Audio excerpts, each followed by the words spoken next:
Hello everyone. आज का class start करेंगे और आज का क्लास बहुत इंपॉर्टेंट होने वाला है बिकॉज आज हम लोग क्या पढ़ने वाले हैं, डेबिट एंड क्रेडिट के रूल्स। और इनफैक्ट अगर आप वो रूल्स अच्छे से पढ़ लोगे तो मेरे ख्याल से आपका जो एकेडमिक लाइफ रहेगा 11th एंड 12th का बहुत कंफर्टेबल हो जाएगा। तुम्हारा आज का टॉपिक रहेगा डेबिट एंड क्रेडिट के रूल्स।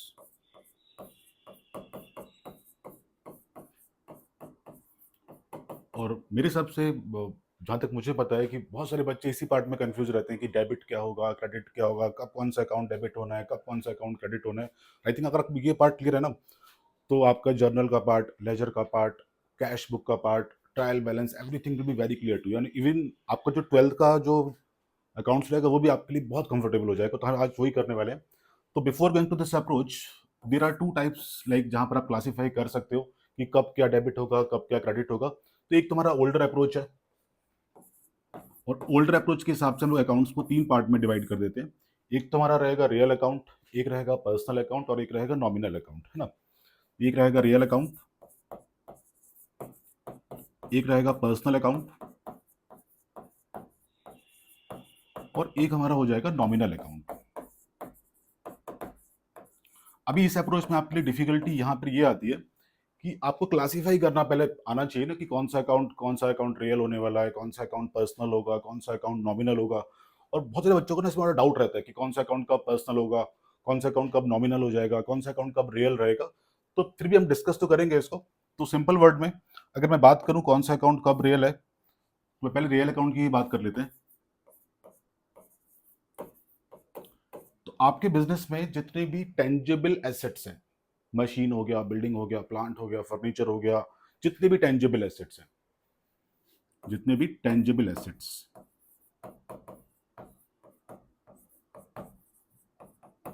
ठीक है। उसके अलावा जितने भी इंटेंजिबल एसेट्स हैं लाइक गुडविल हो गया, पेटेंट्स हो गया, कॉपीराइट हो गया, सॉफ्टवेयर हो गया, ये आपके सारे इंटेंजिबल एसेट्स हो गए जिनको आप टच नहीं कर सकते हो, जिनको आप देख नहीं सकते हो।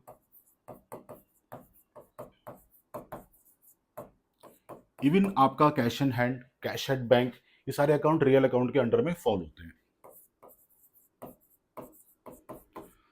तो अगर कोई भी आइटम रियल अकाउंट का पार्ट बन रहा है तो आपको बड़ा सिंपल रूल बनता है यहाँ पे। वो रूल क्या बनता है कि debit what comes in, DR means debit, what comes इन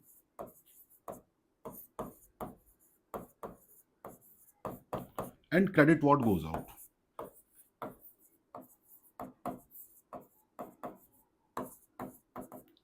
है ना। तो ये तो आपका हो गया रियल अकाउंट। मींस बिजनेस में जो भी tangible assets, intangible assets in हो रहे हैं अपन को डेबिट करते जाओ, और जो भी tangible asset, intangible assets, cash वगैरह जो भी आउट हो रहा है उसको आप क्रेडिट करते जाओ। तो ये तो आपका पार्ट हो गया रियल अकाउंट का। और इनफैक्ट ये हमारा थोड़ा सा कंफ्यूजिंग अप्रोच में इसको किस लिए बोलता हूँ, बिकॉज आपको इसमें क्लासीफाई करना पड़ता है पहले कि अकाउंट रियल है, पर्सनल है या नॉमिनल है।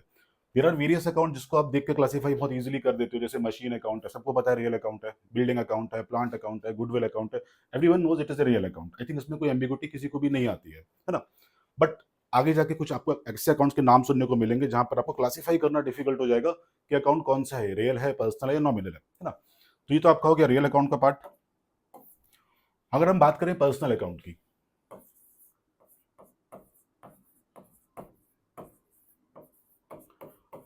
पर्सनल अकाउंट में वो सारे अकाउंट्स आएंगे। सपोज आपने किसी के नाम पे अकाउंट ओपन करा, mister A account, mister B account, Ram account, Shyam account. तो जितना भी लिविंग पर्सन है, जिनमें जान है इनफैक्ट, वो सब पर्सनल अकाउंट का पार्ट है। उसके अलावा जितनी भी आर्टिफिशियल बॉडीज हैं, artificial bodies,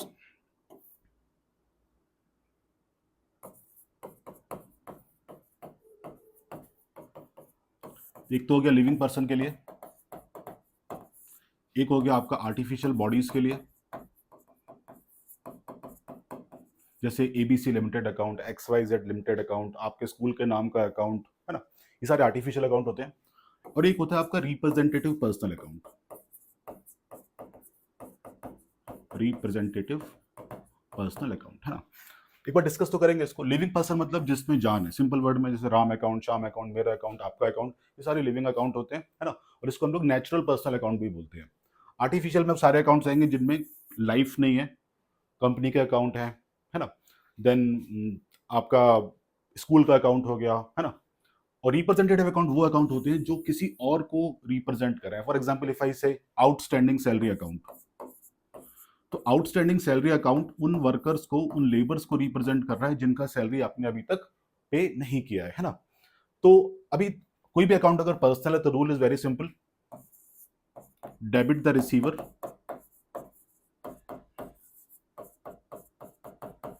and credit the giver. That is the rule for the personal account items. We'll discuss it with the example first. So suppose if I say कि I purchased a machine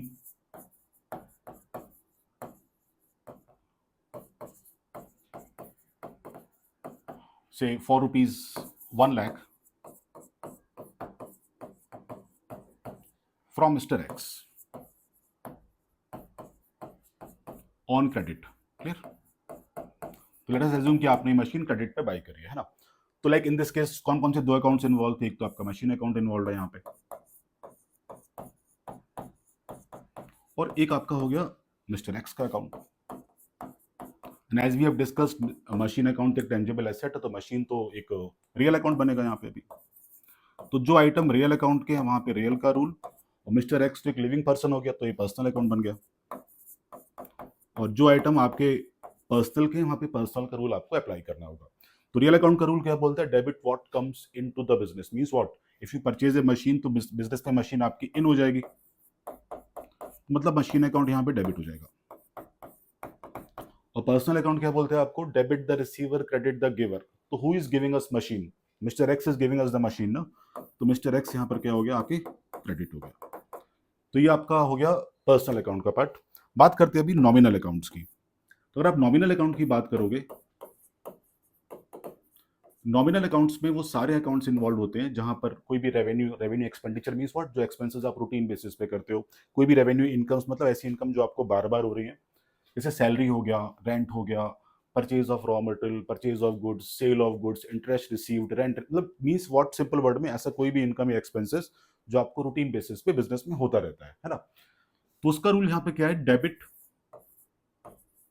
all expenses and losses and credit all incomes and gains. Means अगर business में आपको कोई भी expense हो रहा है तो उसको आप डेबिट कर दो, और कोई भी इनकम्स हो रही है तो उसको क्रेडिट करते जाओ, है ना। तो चाहे आपने सैलरी पे करा, रेंट पे करा, परचेज करा, या आपने इंटरेस्ट पे करा, कुछ भी आपने जो भी बेसिकली सिंपल वर्ड में कोई भी ऐसा एक्सपेंसेस जो आप रूटीन बेसिस पे बिजनेस में करते रहते हो वो आप डेबिट कर दो, और कोई भी ऐसा इनकम जो आपको रूटीन बेसिस पे बिजनेस में हो रहा है वो आप क्रेडिट कर दो। फॉर एग्जाम्पल इफ आई से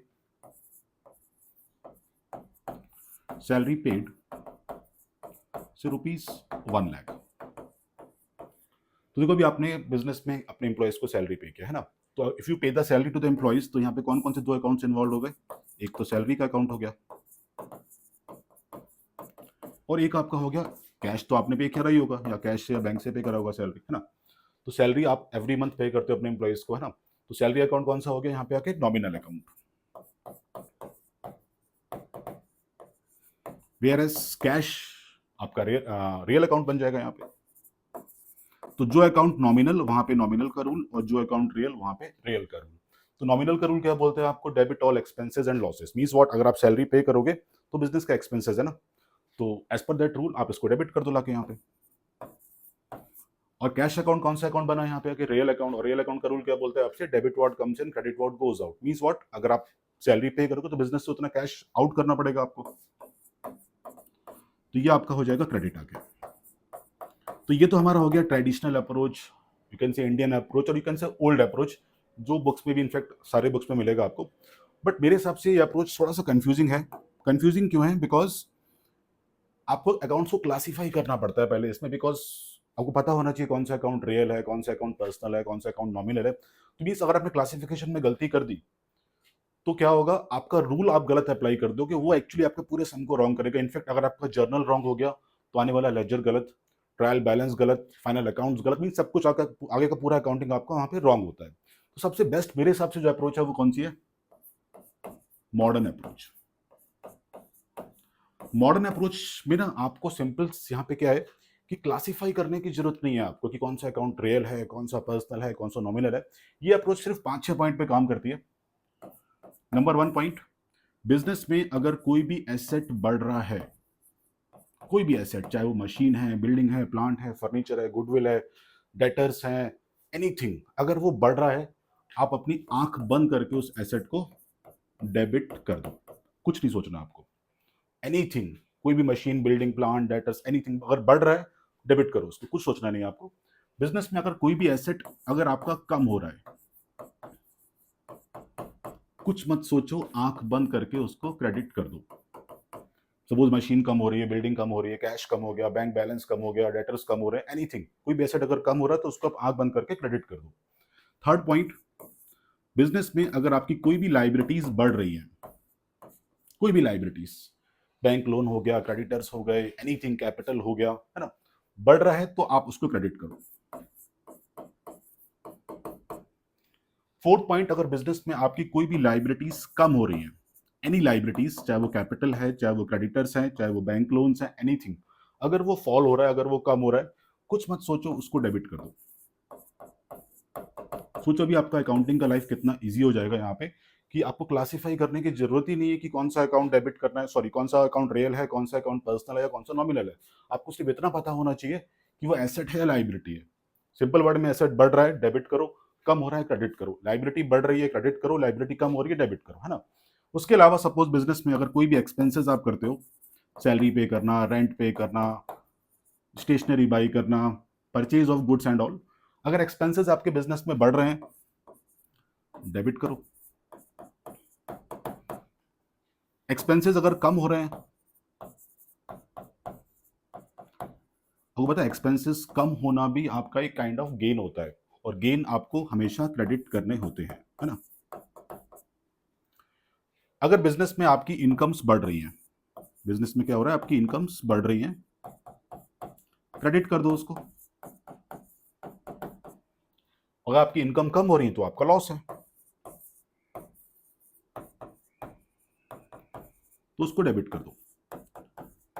और मैं आपको गारंटी देता हूं, अगर आप ये 8 पॉइंट अपने माइंड में सेट कर लो, तो आपका अकाउंटिंग का लाइफ, आपका एकेडमिक लाइफ, आपका 11th-12th का लाइफ बहुत कंफर्टेबल होने वाला है। बिकॉज क्लासीफाई नहीं करना आपको यहाँ पे, सिंपल लॉजिक में, एसेट बढ़ रहा है, डेबिट, एसेट कम, क्रेडिट, लाइबिलिटी बढ़ी, क्रेडिट, लाइबिलिटी कम, डेबिट, एक्सपेंसेस बढ़े, डेबिट, एक्सपेंसेस कम, क्रेडिट, इनकम बढ़ी, क्रेडिट, और इनकम कम तो डेबिट, है ना।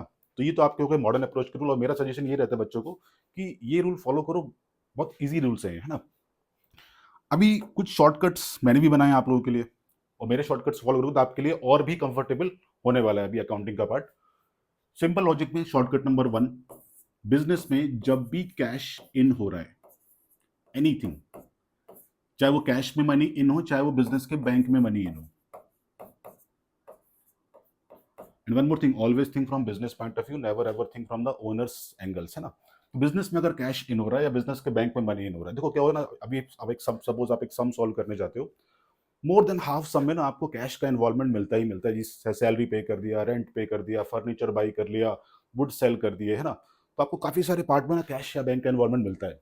तो सिंपल रूल में, अगर बिजनेस में जब भी मनी इन हो रहा है, चाहे वो कैश की फॉर्म में हो, चाहे वो चेक्स की फॉर्म में हो, मीन्स बैंक में मनी आ रहा है, तो आप कुछ मत सोचो, कैश में इन हो रहा है या बैंक में इन हो रहा है, आप कैश अकाउंट को या बैंक अकाउंट को डेबिट कर दो, और जो दूसरा अकाउंट है ऑटोमेटिकली इसका रिवर्स ही होगा, है ना। ऐसा तो पॉसिबल नहीं दोनों अकाउंट साथ में डेबिट है, दोनों अकाउंट साथ में क्रेडिट हो जाएंगे। तो सिंपल लॉजिक में, जब भी बिजनेस में मनी इन हो रहा है, कैश की फॉर्म में इन हो या बैंक में आ जाए, तो आपको डेबिट करना है। दूसरा शॉर्टकट, जब भी बिजनेस से मनी आउट होगा, चाहे वो बिजनेस के कैश से आउट हो, चाहे वो बिजनेस के बैंक से आउट हो, आउट हो रहा हूं मैं बोल रहा हूं, तो आउट मतलब आंख बंद करके आप कैश या बैंक को क्रेडिट कर दो, कुछ सोचना नहीं है आपको भी। तो बिजनेस में money in, cash debit, business के बैंक में money in, bank debit, business के कैश से आउट मनी, तो कैश क्रेडिट, बिजनेस के बैंक से आउट मनी, तो बिजनेस का बैंक अकाउंट क्रेडिट।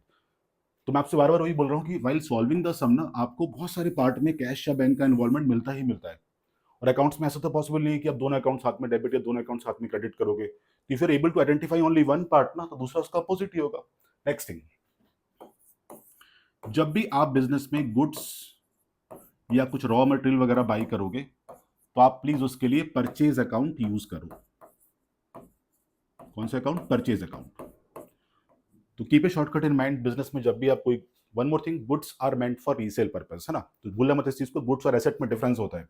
गुड्स आप बिजनेस में क्यों बाई करते हो? उसको आपको रीसेल करना है ना? इट इज एसेट आप लॉन्ग टर्म के लिए यूज करते हो। बिजनेस में जब भी आपने कोई गुड्स बाई करे उसके लिए आप परचेज अकाउंट ही यूज करोगे। जब भी बिजनेस में आपने गुड्स सेल करे तो उसके लिए आप सेल्स अकाउंट ही यूज करोगे। नेक्स्ट थिंग, जब भी सपोज किसी सप्लायर को आपने कुछ, suppose you purchase some goods, out of that there are some defective goods, तो आपको उसको रिटर्न तो करना पड़ेगा। तो जब भी बात करेंगे हम लोग goods return to the supplier, goods return to supplier,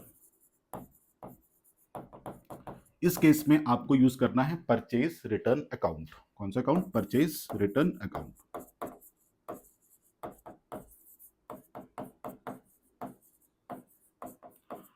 और अगर सपोज किसी कस्टमर ने गुड्स आपको रिटर्न कर दिए, goods return by customer,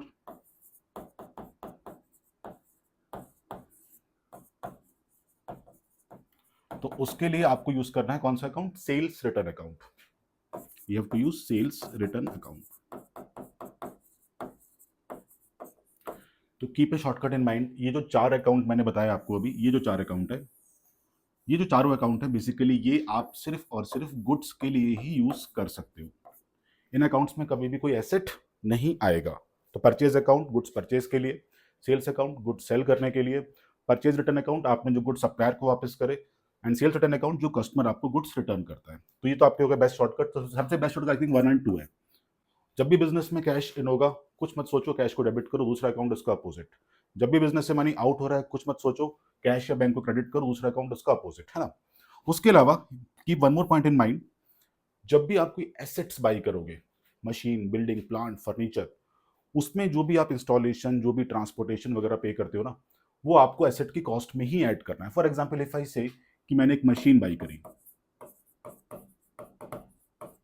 for ₹1,00,000, अब सपोज मैंने इसके लिए कैरेज वगैरह ट्रांसपोर्टेशन मैंने पे कर दिया इसके लिए 5,000 सपोज। तो सोचो आप, हम एसेट किसको बोलते हैं? जो आपके लिए काम करे, जो आपको बेनिफिट दे, है ना? तो आपने एक मशीन बाई करी, उसको ट्रांसपोर्टेशन मत कराओ, क्या वो मशीन आपके पास आएगी? बिल्कुल नहीं आएगी, है ना? तो जब भी आप कोई एसेट बाई करोगे, चाहे वो मशीन है, फर्नीचर है, प्लांट, एनीथिंग, उसमें जो भी आप कैरेज वगैरह, जो भी इंस्टॉलेशन पे करोगे, तो उसको आपको उस एसेट की कॉस्ट में ऐड करना कंपलसरी है। क्यों? बिकॉज इंस्टॉलेशन आप एक ही बार करोगे। फॉर एग्जाम्पल मैंने सपोज एसी बाई करा, है ना, और मैंने सपोज एसी का इंस्टॉलेशन नहीं करवाया, क्या एसी मेरे लिए काम करेगा? बिल्कुल नहीं करेगा, है ना? तो जो भी कैरेज है, ट्रांसपोर्टेशन है, इंस्टॉलेशन है, सब कुछ आपको एसेट की कॉस्ट में ऐड करना पड़ेगा। बट अगर आप कोई गुड्स बाई करते हो, सपोज आपने 50,000 रुपीज के गुड्स बाई करे, और उस पर आप जो कैरेज पे करोगे, अभी ट्रांसपोर्टेशन जो पे कर, सपोज आपने 1,000 का ट्रांसपोर्टेशन पे कर दिया गुड्स को बाई करने के लिए, तो अभी आपने जो ट्रांसपोर्टेशन पे करा, ये आपको गुड्स में ऐड नहीं करना है, आपको उसको सेपरेटली शो करना पड़ेगा एज ए कैरेज अकाउंट और as a carriage inwards account, separately show करना है।